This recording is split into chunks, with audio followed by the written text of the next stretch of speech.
अस्सलामुअलैकुम class 10th। उम्मीद है कि बच्चे आप सब खैरियत से होंगे। आज डेट है 11 मई।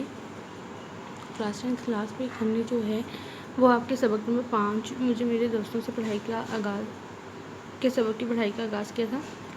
हमने उस सबक में जो है उनके दो दोस्तों के बारे में पढ़ा था, जो कि एक फ़कीर को देख के जो इस चीज़ की शिकायत करता है कि उसका कोई दोस्त नहीं है। उसको देखते हुए मुसन्निफ़ जो है वो कहता है कि फ़कीर किस तरह खुशकिस्मत है कि उसका कोई दोस्त नहीं है, क्योंकि मुसन्निफ़ के जितने भी दोस्त हैं वो उनको तंग करते हैं।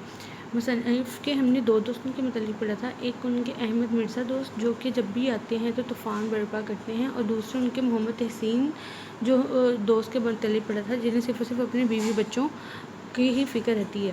तो हमने पेज नंबर 51 तक इन मुसन्निफ़ के इन दो दोस्तों के मतलब पढ़ा था। अब हम जो है पेज नंबर 51 से ही आपकी जो बकिया पढ़ाई रहेगी थी उसका आगाज़ करेंगे। आप अपनी किताब का जो है वो सफ़ा नंबर 51 निकालिए, जहाँ से हमने आज आगाज़ करना है।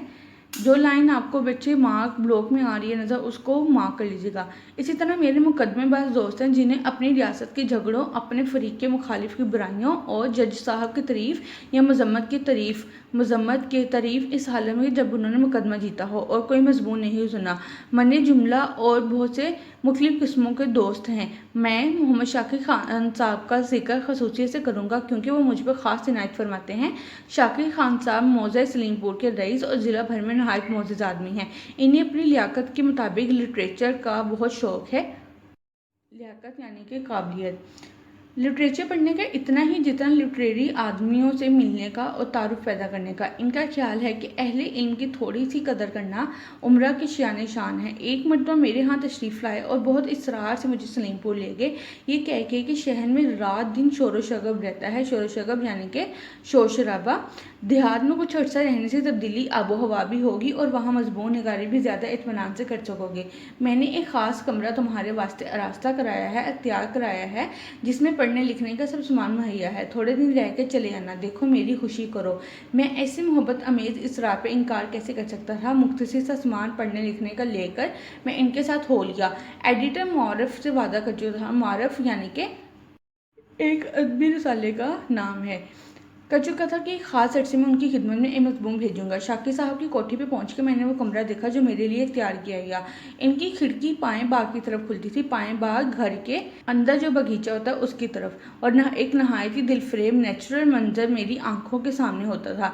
सुबह को मैं नाश्ते की घर से बुलाया गया और जब दूसरा प्याला चाय का पी चुका तो मैं अपने कमरे को जाने के लिए उठा ही ताकि चारों तरफ से इसरार होने लगा, हैं कहीं ऐसा गजब न करना कि आज ही से काम शुरू कर दो। अपने दिमाग को कुछ तो आराम दो। और आज का दिन तो खासकर इस काबिल है कि सीजी का लुत्फ उठाने में गुजारा जाए। सीजी यानी कि मंजर का। पेज नंबर 52 पे आए स्टूडेंट्स। चलिए गाड़ी तैयार करते हैं, दरिया पे मछली का शिकार करेंगे, फिर वहाँ से 2 मील पर अहमदनगर है। आपको वहाँ के रईस राजा तालिब अली साहब से मिलाएंगे। माँ कर इस लाइन को रईस का नाम आया है और उस जगह का नाम आया है जहाँ के वो रईस थे। मेरा माथा वहीं ठंगा कि अगर यही हाल रहा तो यहाँ भी फुर्सत मालूम। खैर सैकड़ों हेले हवालों से इस वक्त तो बच गया और मेरे मेज़बान भी मेरी वजह से ना गए, मगर मुझे बहुत जल्द मालूम हो गया कि जिस अनका यानी कि गायब, यानी एक सुई की तलाश में मैं सरगर्दा मारा फिर रहा था, वो मुझे यहाँ भी ना मिलेगा। मैं जल्दी से उठ के अपने कमरे में आया और इस वक्त ज़रा गौर से इसकी मेज़ के सामान को देखा जो मेरे लिखने पढ़ने के लिए तैयार की गई। मेज़ में नहायत कीमती कामदार कपड़ा पड़ा हुआ था जिस पे एक कतरा गिराना गुनाह कबीरा से कम न था। चांदी की दुआत, मगर स्याही देखता हूँ तो सूखी हुई। अंग्रेज़ी कलम नहायत कीमती और नायाब, मगर अक्सर में निब नदार यानी कि निब गायब। जाजिब कागज़ जाजिब खूबसूरत कागज़ और एक मखमली जिल्द की किताब में। मखमली यानी कि रेशमी, मगर लिखने के कागज़ का पता नहीं। इसी तरह बहुत सा आला दर्जे का बेशकीमत सामान मेज़ पर था, मगर अक्सर इसमें से मेरे काम का नहीं। जो चीज़ें ज़रूरत की थी वो मौजूद नहीं। आखिरकार मैंने वहीं अपना पुराना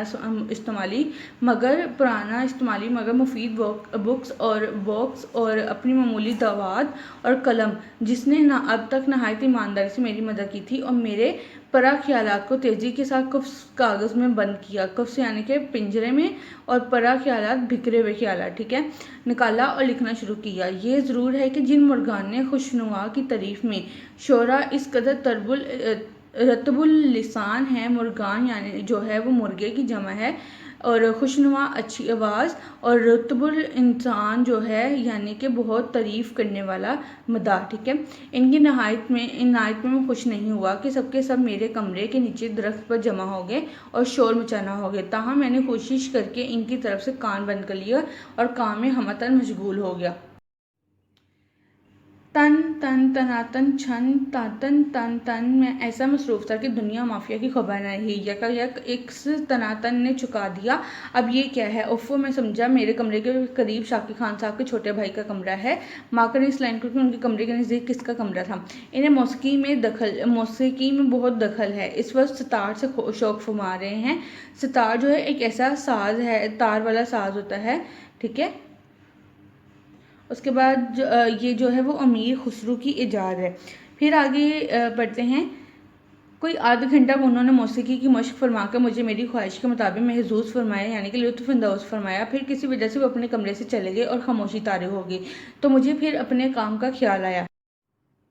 ऐ मेरे ख्यालात, तुम ही मेरी गंजीना हो, यानी कि ख़जाना हो, मेरा ख़जाना हो, खुदा के लिए रहम करो, मेरे दिमाग में फिर आ जाओ। ये कह के मैं कागज़ की तरफ मुतवज्जा हुआ कि देखो कहाँ छोड़ा है, जिनकी कदर आप कहाँ भूल पड़े, इतने दिनों कहाँ रहे। ये क्या मोहम्मद फ़िक्रा हुआ? मोहम्मद यानी कि बेतुका।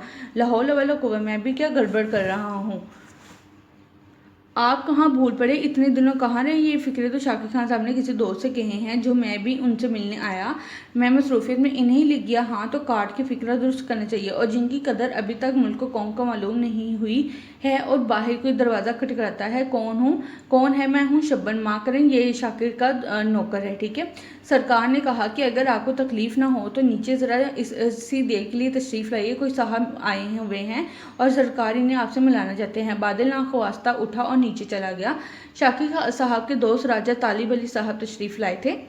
इनसे मेरा तारुफ करवाया गया। थोड़ी देर के बाद वो तशरीफ़ ले गए और मुझे भी फुर्सत मिली और मैंने यकसू होकर लिखना शुरू कर दिया। थोड़ी ही देर हुई थी कि शब्बन ने फिर दरवाज़ा खटखटाया।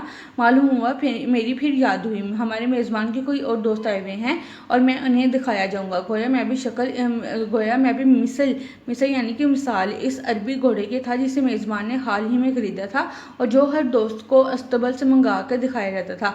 इन दोस्त से निजात पाकर भागकर मैं अपने कमरे में आया और ख्यालात गायब हो गए।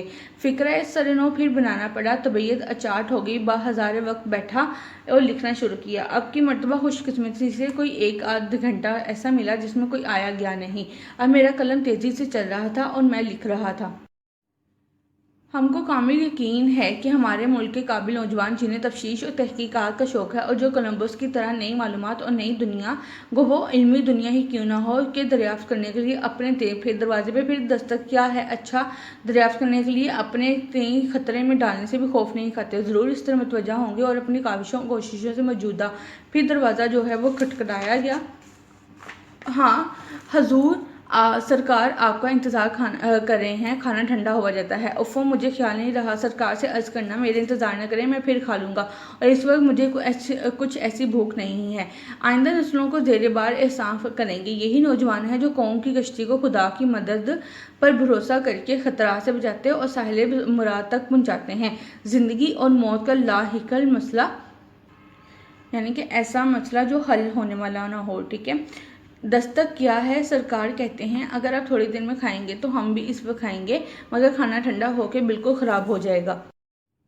अच्छा भाई लो अभी आया। ये कह के मैंने खाने के लिए जाता हूँ। सबसे माजरा करता हूँ। मेज़बान नहायत इखलाक से फरमाते हैं। चेहरे पे थकन मालूम होती है। क्या बहुत लिख डाला? देखो मैं तुमसे कहता था ना कि शहर में ऐसी फुर्सत और खामोशी कहाँ, सिवाय इसके कि मैं आमना सदकन यानी कि ना चाहते हुए भी कहूँ और ये कह सकता हूँ कि अब खाने पर इसरार होता है। जिस चीज़ से मुझे रग़बत नहीं यानी कि दिलचस्पी नहीं वही खिलाई जाती है। बाद खाने की मेज़बान साहब फरमाते हैं दोपहर को तुम्हें गाड़ी में चलना होगा। मैं तुम्हें इस वास्ते यहाँ नहीं लाया कि दिमागी काम करके अपनी सेहत ख़राब कर लो।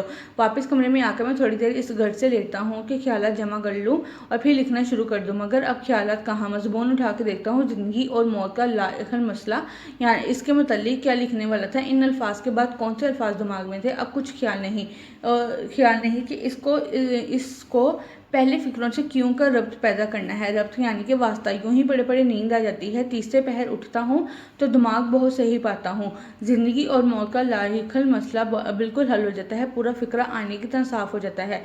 मैं खुशी खुशी उठकर मेज़ पे गया और लिखना चाहता था कि फिर वही दस्तक। नौकर इतला देता है कि गाड़ी तैयार है, सरकार कपड़े पहने आपका इंतजार कर रहे हैं। मैं फ़ौरन नीचे जाता हूँ और पहला फ़िक्रा जो मेरे मेज़बान साहब कहते हैं वो होता है कि आज तो दस्ते के दस्ते लिख डाले। मैं सच्ची बात कहूँ कुछ भी नहीं लिखा तो वो हंसकर जवाब देते हैं, आखिर इस कदर कसरे नफ्सी की क्या ज़रूरत है, यानी कि आजिज़ी की। उसके बाद है, खुदा के वास्ते झूठी ना खाइए कस्में, मुझे यकीन हुआ है और मुझको इतबार आया।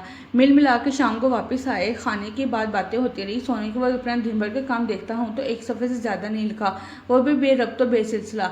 गुस्से और रंज में आके इसे फाड़ देता हूँ और दूसरे रोज़ अपने मेज़बान को नाराज़ करके अपने घर वापस चला आता हूँ। मैं नाशुक्र और एहसान फरामोश कहा जाऊँगा, मगर मैं मजबूर हूँ इस अजीज़ और मेहरबान दोस्त को भी छोड़ दूँगा। मैंने ज़रा तफसील से इनका हाल बयान किया है, मगर ये ख्याल न करना कि यही उन अहबाब की फ़हरिस्त ख़त्म होगी जिनसे मैं रुखसत तलब कर सकता हूँ। मैं ही अभी बहुत से बाकी हैं। मसलन एक साहब हैं जो मुझसे कभी नहीं मिलते, मगर जब आते हैं तो मैं इनका मतलब समझ जाता हूँ। ये हमेशा कर्ज़ मांगने के लिए आते हैं। एक साहब हैं जो हमेशा ऐसे वक्त आते हैं जब मैं बाहर जाने वाला होता हूँ। एक साहब हैं जो मुझसे मिलते हैं, कहते हैं मियाँ अरसे से मेरा दिल चाहता है तुम्हारी दावत करूँ, मगर वह कभी अपनी ख्वाहिश को पूरा नहीं करते। एक दोस्त हैं, वो आते ही सवालात की बौछार कर देते हैं। जब मैं जवाब देता हूँ तो मतवज्जा होकर नहीं सुनते, या अखबार उठाकर पढ़ने लगते हैं और गाने लगते हैं। एक साहब हैं, जब आते हैं अपने ही कही जाते हैं, मेरी नहीं सुनते। ये सब मेरे अनायत फरमा और खैर तलब है, मगर अपनी तबीयत को क्या करूँ। साफ साफ कहता हूँ कि इनमें से हर एक से कह सकता हूँ मुझ पे ये एहसान जो ना करते तो ये एहसान होता। ख़यालिस्तान जो कि इसका माखिज़ है। ये थी हमारे सबक की पढ़ाई। आपने जो है इस सबक का खुलासा और इस सबक के मीनिंग्स को अच्छी तरह से याद करना है। प्लस आपने अपनी नोटबुक्स पे अपना तारुफ, मुसन्निफ़ का तारुफ और इस सबक में आए हुए जो वर्ड्स मीनिंग थे उनको तहरीर करना है। ठीक हो गया स्टूडेंट्स, अल्लाह हाफिज़।